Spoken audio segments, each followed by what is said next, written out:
c'est la question de la pureté qui permet de comprendre la légitimité de la mission, vers les païens par rapport à celle de Jésus. En effet, la mission de Jésus, elle consistait en quoi? Elle consistait à empêcher les pharisiens de confisquer le rapport à Dieu, de confisquer le salut en l'enfermant dans des règles de pureté qu'ils étaient les seuls à pouvoir suivre.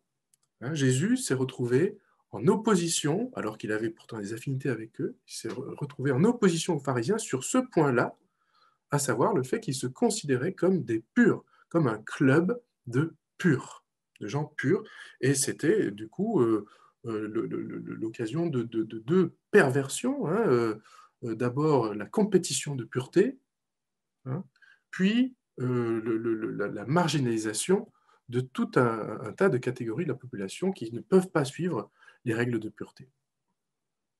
Hein, alors, sans parler du défaut spirituel que ça implique, qui consiste bien dans le fait qu'on n'a pas besoin de Dieu. Une fois qu'on a suivi tout le programme des règles de pureté, eh ben, tout va bien. Et donc, voilà, on forme un cercle parfait. Il n'y a pas de place pour Dieu là-dedans, il n'y a pas de manque. Et puis, le salut, finalement, il est atteignable par nos propres forces. Il suffit de suivre bien les règles. Hein, donc, Jésus s'oppose aux pharisiens sur ce plan-là. Et c'est ça qui fait qu'il va plutôt aller vers Jean le Baptiste et se faire baptiser par lui, pour bien montrer aux pharisiens que tout le monde est pécheur. Et donc même lui, qui est considéré comme un maître pieux, eh bien, il va aller se faire baptiser par Jean, alors pour Jean, il n'y a aucune différence, hein, tout le monde est pécheur, et donc tout le monde a besoin d'être voilà, de confesser son péché et d'être baptisé. Donc Jésus, vous voyez, son parcours, il est un peu de cet ordre-là. Hein. Il va contester cette religion de la pureté que les pharisiens, en quoi les pharisiens avaient transformé la foi juive. Finalement, on peut constater que la mission vers les païens, elle relève d'un geste semblable. Il y a une analogie qu'on peut faire entre les deux. Et Paul, qui en est un des principaux initiateurs, hein, il en est bien conscient que le problème il réside dans cette question de la pureté. Il commence son épître aux Romains en expliquant que tout le monde est pécheur.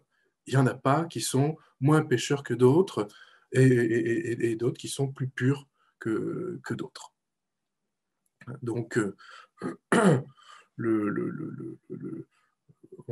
quand on regarde de près finalement ce grand conflit qui a agité les premières générations chrétiennes, hein, à propos de l'accueil des païens, on est face à un problème dont on s'aperçoit qu'il est un problème inhérent à la religion en général. C'était un problème dans le judaïsme aussi, c'est un problème dans le rapport entre juifs et non-juifs, c'est-à-dire cette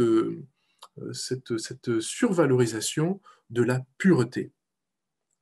C'est quelque chose qui peut naître dans toute religion et provoquer des dangers, le danger d'une compétition de la pureté, le danger des divisions qui naissent aussi de telles conceptions, puisque c'est cette manière de considérer que certains sont plus purs que d'autres, eh bien, conduit à empêcher de vivre la pluralité comme une richesse.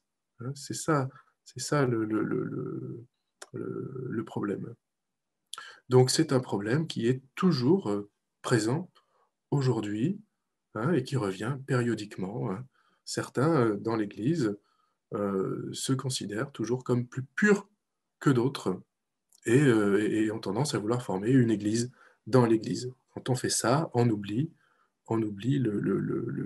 l'égalité de tous les chrétiens et on oublie finalement les expériences du passé qui sont rapportées de manière très claire dans les textes qu'on a visités ensemble aujourd'hui.